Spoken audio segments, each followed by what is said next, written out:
Okay, so with COVID-19 throwing us all in quarantine, killing thousands of people across the globe and being an absolute nuisance, why don't we look at how our bodies fight disease? To understand this, we need to think of it like a war. We have soldiers in our body fighting other soldiers who are invading our body. Let's have a look at the human defense system. Now, in terms of defense, humans have 3 lines of defense against disease. We can break our defense down into 2 types: passive and active defense. We have barriers which stop our enemy, in this case a pathogen, from entering our bodies. Barriers are the first line of defense. They are the wall that stops the enemy from entering the country. For example, we have the largest organ in the body, the skin, and the cilia acting as physical barriers. Cilia are hair-like projections in your trachea that traps disease by releasing sticky mucus. You spit out phlegm because your cilia are preventing pathogens from entering your lungs. You also have stomach acid and tears, which act as chemical barriers. Tears may sound weird, but they produce enzymes which break down pathogens. So next time you cry, know that you're cleaning yourself of a bad disease. Okay, let's assume the bacteria has now entered your body. The enemy has invaded and entered your country. This is when the second line of defense comes in. Why not surround your enemy and crush them? This is what phagocytosis does. Phagocytes are cells that are specialized to engulf and destroy pathogens. We will look into that shortly.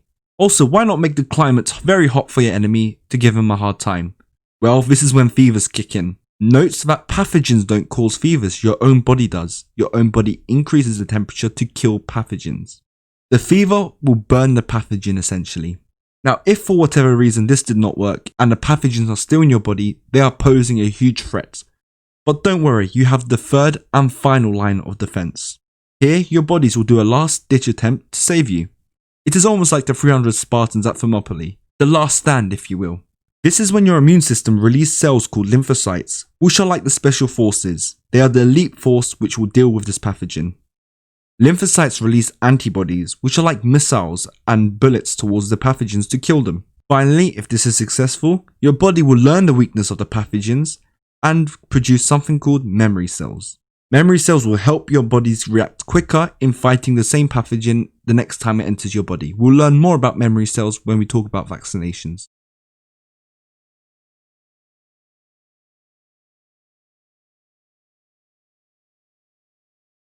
Now let's look at the second line of defense in more depth. So your enemy has invaded your country and you want to surround the enemy army and crush it as quickly as possible. This is phagocytosis in a biological sense. Your body will release soldiers called phagocytes to surround and destroy the pathogen. How does this happen? Well, take this cell here to be a phagocyte, and take this small red dot to be any old pathogen. The pathogen releases chemicals which exposes its position. The phagocyte detects this on their radar and moves towards the pathogen.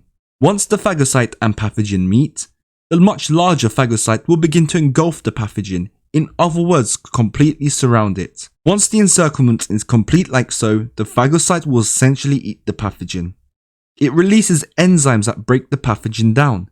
This process is known as ingestion. Make sure you say ingestion in your exams. And then the phagocyte will continue to do its job until the pathogen is defeated. Now, if the pathogen is very strong and withstood the attack by the phagocytes, your immune system will release lymphocytes. What are lymphocytes, you may ask?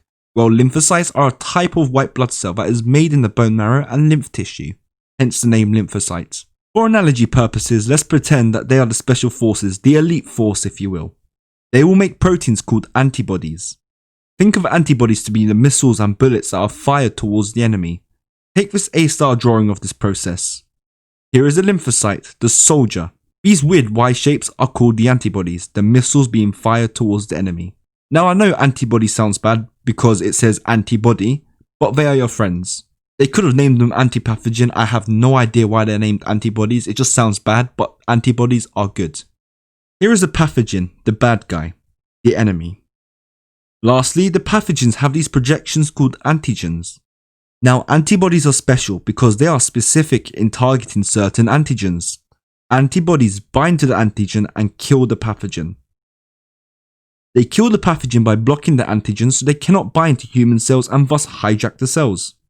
Antibodies also clump up pathogens, making it easier for phagocytes to finish them off. Or an antibody essentially pokes holes in the cell wall and cell membrane, causing the pathogen to die, almost like stabbing the pathogen. However, you do not need to know how exactly antibodies kill pathogens at the GCSE stage. The body produces millions of antibodies to target these pathogens that present these specific antigens. Another way in which pathogens like to harm us is by producing toxins. Think of toxins like poison. Bacteria like to release this thing a lot. To counter this, lymphocytes can produce something called antitoxins like so. The antitoxins neutralize the toxins, so they're no danger to us. Well, next time you get an illness, I bet you're going to be thinking about how your body fights it. Now let's not get too carried away. Let's do some topic questions. Have a look at this one. Pause me, unpause when you're ready, and we'll review it and screw it. Now, antigens are bad, so they don't produce antibodies, which are good. So, let's get rid of answer choice A for awesome. Phagocytes do not produce antibodies. They are the cells that engulf and surround the pathogen to crush it. B for biology is wrong. Cross it and boss it. I haven't mentioned memory cells that much this lesson, but we'll learn more about that in our vaccination lecture. So let's get rid of C for champions. This leaves choice D for dominate the GCSEs as the correct answer choice. Click it and flick it. Now, which one of these are chemical barriers? Assess it but do not guess it. Pause me, unpause when you're ready for us to review it like there is nothing to it. Cilia are hair-like projections on your windpipe. That can't be right because it is physical and not chemical. F for fabulous must go. The skin is quite obviously a physical barrier. G for great job is out of the game. The stomach acid sounds like it has chemicals, right? Well, because it is a chemical barrier. The acid kills pathogens. Choice H for hell yeah is the correct answer choice. Choose it and cruise it. By the end of this lecture, you should be able to do the following.